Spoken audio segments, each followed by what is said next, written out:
তো hello everyone, welcome to my new blog. তো তোমরা দেখতে পাচ্ছ পিঠে ব্যাগ নিয়ে বেরিয়ে পড়েছি সকাল সকাল রেলওয়ে স্টেশনের দিকে। তো আমি যাচ্ছি এখন টিকিট কাটতে। এটা হচ্ছে আমাদের দুর্গাপুর রেলওয়ে স্টেশনের সামনের দিকে। তো টিকিট কাটতে চললাম। দেখতে পাচ্ছ এখন সকাল, ঘড়িতে বাজে হচ্ছে ভোর 4টে। তার জন্য রেলওয়ে স্টেশনে প্ল্যাটফর্মে টিকিট কাউন্টারে পুরো ফাঁকা। আর আমি রয়েছি এখন আমাদের 1 নম্বর প্ল্যাটফর্ম। তো 1 নম্বর থেকে আমি যাব 4 নম্বর, কারণ আমার ট্রেন আছে 4 নম্বর প্ল্যাটফর্মে। আর তোমরা থাম্বনেল দেখে জেনেই গেছো যে আমি কোথায় যাচ্ছি। আর এই ট্রিপটা আমি একা একা করছি। আর এইদিকে দেখতে পাচ্ছি আমি 4 নম্বর প্ল্যাটফর্মে চলে এসেছি। এখন বাজছে 4:35। আর দূরে যে ট্রেনটা দেখতে পাচ্ছ ওটা হচ্ছে সব থেকে জঘন্য। এই যে ঢুকে গেল আমাদের দুর্গাপুরে 4 নম্বরের দুন এক্সপ্রেস, ইয়কনগরী ঋষিকেশ টু হাওড়া দুন এক্সপ্রেস, যার টাইমিং হচ্ছে 3:30 আর ঢোকাচ্ছে 4টে। মানে সারা জন্ম লেট, এত ফালতু ট্রেন কিছু বলার নেই। আর দেখতে পাচ্ছ আজকে তাও ফাঁকা রয়েছে, অন্যদিন মানে ফাঁকা কি গেট থেকে ঝুলতে ঝুলতে আসে। তো তোমরা কে কে ট্রেনে ট্রাভেল করেছো অবশ্যই কমেন্টে জানাবে, আর তোমাদের কেমন লেগেছে সেটাও জানাবে, ঠিক আছে? তো আর একটা কথা, আমি পুরো ভিডিও করতে পারিনি, কারণ আমাকে এখানে দুটো আরপিএফ এসে মানে আমাকে এখানে বলে যে তুমি কেন ভিডিও বানাচ্ছ উইদাউট পারমিশন। হ্যাঁ, তো অনেক কিছু হয় কথাবার্তা, বলে তুমি ভিডিও বানাবে না, এ করবে না। তার জন্য আমার পুরো মুডটাই নষ্ট হয়ে যায়। হ্যাঁ, তাও আমি সাইডে গিয়ে করি, তাও আবার ডেকে বলে তুমি ভিডিও ডিলিট করো, তোমার চ্যানেল এই হয়ে যাবে ওই হয়ে যাবে, অনেক কিছুই বলে। তা আমি ওদেরকে বলি যে সবাই তো বানায়। তো ওরা বললো অত কিছু শুনতে যায় না, আমিও কিছু বকলাম না, তাই পুরো ভিডিও আমার হয়নি ভালো করে। আর আমার ট্রেন আছে এখন বিভূতি এক্সপ্রেস। আমি বিভূতি এক্সপ্রেস করে যাচ্ছি হাওড়া থেকে। ওইখান থেকে আজকে লোকালে জার্নি করব। তাই মুড অফ হয়ে গেল, কী আর বলবো। তো এখন দেখতে পাচ্ছ কত সুন্দর দৃশ্য। আর আমার ট্রেনে মেন জার্নি করার উদ্দেশ্য হচ্ছে যে আমি এত সুন্দর সুন্দর দৃশ্য দেখতে পাই, প্রকৃতিকে অনেক সুন্দরভাবে উপভোগ করা যায়। আর কত সুন্দর আমাদের মানে এটা বর্ধমান ঢুকছি, তো বর্ধমান সাইডে এত সুন্দর আমার ভালো লাগে। চারিদিকে গাছ, কত সুন্দর ধান মাঠ, আর বর্ষাকাল এখন পুরো জলে ভর্তি। হ্যাঁ, তো অনেক সুন্দরই দৃশ্য। তোমাদের কার কার ভালো লাগে সেটা আমাকে জানাবে। তো এখন বর্ধমান ঢুকে গেলাম। তো আমাদের ট্রেন দেখতে পাচ্ছ বর্ধমান 5 নম্বর প্ল্যাটফর্মে ঢুকলো।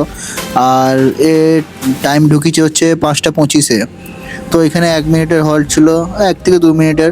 এই দৃশ্যটা তোমরা দেখো কত সুন্দর এইগুলো। তার জন্য আমার কোনো গাড়ি বা বাসে যেতে ভালো লাগে না। হ্যাঁ, ট্রেনেই বেশ ভালো লাগে। ট্রেনে আমি সিট পাবো না, দাঁড়িয়ে দাঁড়িয়ে চলে যাবো, তাও এত সুন্দর আমি দৃশ্য উপভোগ করতে করতে যাব। তো এত সুন্দর দৃশ্য উপভোগ করতে করতে দেখতে দেখতে আমাদের ট্রেন চলে এলো তার নিজস্ব গন্তব্যে। তো এখন হাওড়া জাংশন ঢুকছে ট্রেন। আর এটা যে কি একটা তৈরি হচ্ছে তোমরা কেউ বলতে পারবে? আমার তো মনে হয় কোনো একটা কিছু জলের ট্যাঙ্কির মতো লাগছে, জানি না। তো অনেকবারই হাওড়া এসেছি, অনেক দিনই দেখেছি যে অনেক দিন থেকে এটা তৈরি হচ্ছে, কিন্তু সেটা এখনও জানতে পারিনি কি। তো তোমরা যদি কেউ জেনে থাকো আমাকে কমেন্টে অবশ্যই জানাবে যে এটা কি তৈরি হচ্ছে। তো হাওড়াতে আমি ভিডিও করতে পারিনি, কারণ এমনিতেই ট্রেনের এত লেট, কিছু বলার নেই।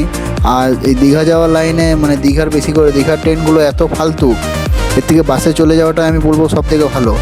কারণ একটা ট্রেন মানে কি বলবো, সকালে যে ট্রেনটা আছে তাম্রলিপ্ত এক্সপ্রেস, সেটা মানে সাঁতরাগাছি থেকে যে কী হয়ে যায়, কখনো সেটা 10টায় টাইম, সে 12টায় ঢোকায় বা 3টায় ঢোকায়।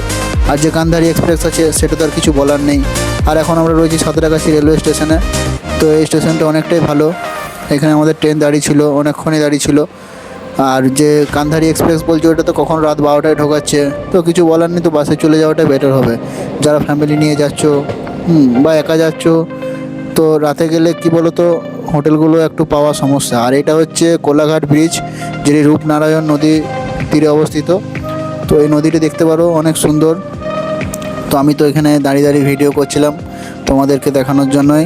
তো তোমরা দেখো নদীটি কত সুন্দর, অনেক সুন্দর নদীটি। তো এই ট্রেনটা যখন দীঘা দিকে যায় তখন এই নদীটি বেশ ভালো রকম করে বোঝা যায়, অনেক সুন্দর দেখতেও লাগে। আর যখন আসে ওই দিক থেকে তখন অতটা ভালো লাগে না, কারণ সাইডে হচ্ছে হাইওয়ে আছে, আর পাশে এই ব্রিজটা, তো দেখতে অতটা ভালো লাগে না। তো দেখতে পাচ্ছ নদীটি কত সুন্দর, অনেকটাই বড়। তো আমার তো অনেক সুন্দর লাগে এই নদীটি। আর বাইরের ওয়েদারটাও কত সুন্দর ছিল, মেঘলা মেঘলা দেখতে পাচ্ছ। তো বন্ধুরা, আমাদের ট্রেন ঢুকিয়েছিল দীঘাতে 3টের সময়। তো তারপর এত বৃষ্টি ওইখানে আর ভিডিও করতে পারিনি, কিছু করতে পারিনি, একদম ঘুমিয়ে গেছিলাম সেদিন, রাতেও বেরোতে পারিনি। তার পরের দিন সকালে উঠে ভিডিও করছি। দেখতে পাচ্ছ প্রচুর পরিমাণে জল, কিছু বলার নেই। হ্যাঁ, তো এসে পুরো ফেঁসে গেছি। মানে আমাদের এখানেও এত জল হচ্ছে না, এখানে এত জল। হ্যাঁ, প্রচণ্ড জল দেখতে পাচ্ছ, মানে 24 ঘন্টা জল পড়েই যাচ্ছে। যে সকাল থেকে বাইরে বেরোবো, ভিডিও করব, কিচ্ছু করা যাচ্ছে না। সেদিন রাতেও বেরোতে পারিনি, যেদিন এসেছি সেদিন আমি ঘুমিয়েছি, আর এখনই আমি ঘুমিয়ে উঠলাম জাস্ট। তার জন্য আমার মুখটা অবস্থা দেখতে পাচ্ছ, এমনি অবস্থায় এই গেঞ্জি পরে আমি ভিডিও করছি। তো এখন আমি দেখাচ্ছি তোমাদেরকে যে আমাদের রুম কেমন। আর আমাদের হোটেলটা বেশি দূরে নয়, ওই অমরাবতী পার্কের মানে রাস্তা দিয়ে গেলে আমাদের হোটেল পাওয়া যাবে। তো এই হোটেলটার নাম ছিল হচ্ছে হোটেল প্রধান গেস্ট হাউস। এর রুম রেটও অনেক কম, ভালো, আর রুমগুলো ভালো। আর সামনে দেখতে পাচ্ছ রেলওয়ে স্টেশন, ওই দেখো এখান থেকে স্টেশন দেখা যাচ্ছে সামনে। আর এর পাশেই আমরা একবার এসেছিলাম অনেক দিন মানে অনেক দিন আগে এসেছিলাম অনেকজন বন্ধু মিলে। তো সেটা ছিল হোটেল হারিনি। তো এর পাশেই তো এখন বলছে নাকি ওরা অতজন ব্যাচেলার ছেলেকে অ্যালাউ করে না, 1 থেকে 2 জন থাকতে দেয়। আর একটা সামনে কোনো একটা পার্ক ছিল যেটা বন্ধ হয়ে গেছে। তো এখন রুমটা দেখাচ্ছি যে এটা আমাদের রুম। তো রুমটা তোমরা দেখো, রুমটা অনেকটাই সুন্দর এই টাকার মধ্যে। তো এখন রুমের গেটটা খুললাম, তো দেখতে পাচ্ছ আমি নন এসি নিয়েছিলাম। আর এই যে বেডটা রয়েছে, বেডটা অনেকটাই বড়, প্রায় 4 জন মিলে শোয়া যাবে। এখানে এসি ছিল কিন্তু এসি চালাইনি, নন এসি নিয়েছি, সারাদিন জল পড়ছে। আর এখানে আমি একটু পোজ মেরে নিচ্ছি আয়নাতে। আয়নাটা ঠিকই ছিল, অতটা মানে মোটামুটি ছিল। আর একটা টিভি ছিল, আর একটা ওয়ার্ড্রপ ছিল, আর ব্যালকনি তো আছেই। আর 3টে বালিশ দিয়েছে, মানে 4 জনের মতো শোয়া যাবে। আর পাতলা পাতলা লোকজন হলে তো 5 জনও শুয়ে নিতে পারবে, মানে ঘুমাতে পারবে। আর দেখতে পাচ্ছ রুমটা অনেক সুন্দর, অনেকটাই বড়। আর এটা হচ্ছে ব্যালকনি।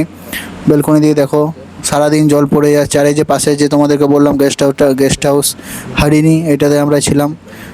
তো এখানে চেয়ারও ছিল বসার। আর চারিদিকে জল পড়েই যাচ্ছে 24 ঘন্টা। তা সকাল থেকে বেরোতে পারলাম না, রাতে যদি জল মানে বৃষ্টি কমে তো বেরোবো ভাবছি, তাছাড়া আর কিছু উপায় নেই। মানে এসে পুরো ফেঁসে গেছি, বেকার হয়ে গেছে। আমি তো ওই জন্য সারাদিন ঘুমাচ্ছি, আর কি করব। আর যে ছিল একজন, সে চলে গেছে ঘুরতে, মানে বৃষ্টিতে ভিজে ভিজেই। আর আমি তো চানও করবো না, কিছুই করবো না, মানে সমুদ্রের জলে। তো আমি একটু পোজ মারছি, দেখতে পাচ্ছ। হ্যাঁ, মানে কি আর বলবো। আর আমি খাবার খাচ্ছিলাম, আমরা এই হোটেলের নিচেই বেশ একটা রেস্টুরেন্ট ছিল, অনেক সুন্দর খাবার করছিল, তাই আর বাইরে যেতেও হচ্ছিল না। আর ছাতাও আনিনি যে বাইরে যাব, ভেবেছিলাম ছাতা নেবো, তো ভুলে গেছি, এত সকালে বেরিয়েছি। তো দেখতে পাচ্ছ, তো আমরা নিউ দীঘাতে আছি এখন, ঠিক আছে। তো আমরা যাচ্ছি হচ্ছে নিউ দীঘা বিচ। আর মানে রাত্রেবেলাও জল পড়ছে, সন্ধ্যেবেলা। তো কী আর করব, সারাদিন মানে রুমে বসে বসে ভালোও লাগছে না, তাই ভিজে ভিজে বেরিয়ে পড়লাম। কী আর করব, তাও লোকও নেই, দেখতে পাচ্ছ পুরো ফাঁকা। আর এটা রয়েছে এখন নিউ দীঘা বিচে, বৃষ্টির জন্য কোনো অতজন লোকও নেই। তো দেখলাম সামনের দিকে একটু হেঁটে হেঁটে যাই, কী আর করব। তো সামনে ওল্ড দীঘার রাস্তা, তো ওল্ড দীঘা যাই। তো এখানে দেখতে পাচ্ছ মানে এখানে একটা লাইট ছিল বলে এত সুন্দর মানে দেখা যাচ্ছিলো। আর এরা সব এখানে মজা নিচ্ছে জলের। তো এখানে বৃষ্টিটা একটু কমেছিল, তো আবার বৃষ্টি এসেছিলো বলে ঘুরে বাড়ি মানে রুমে চলে গেলাম। তো এই ভিডিও এইটুকুই আমার, ঠিক আছে। বেশি আর এখানে ভিডিও করিনি, বাকিগুলো সব নেক্সট পার্ট আসবে, তখন নেক্সট পার্টে তোমরা দেখতে পাবে। হ্যাঁ, যে আরও কী কী করলাম পরের দিন। আর পরের দিন বৃষ্টি পড়লেও আমি বেরোবো, কিছু করার নেই। তো সাবস্ক্রাইব করো, লাইক করো, আর তোমরা সবাই কমেন্ট অবশ্যই করবে, ঠিক আছে।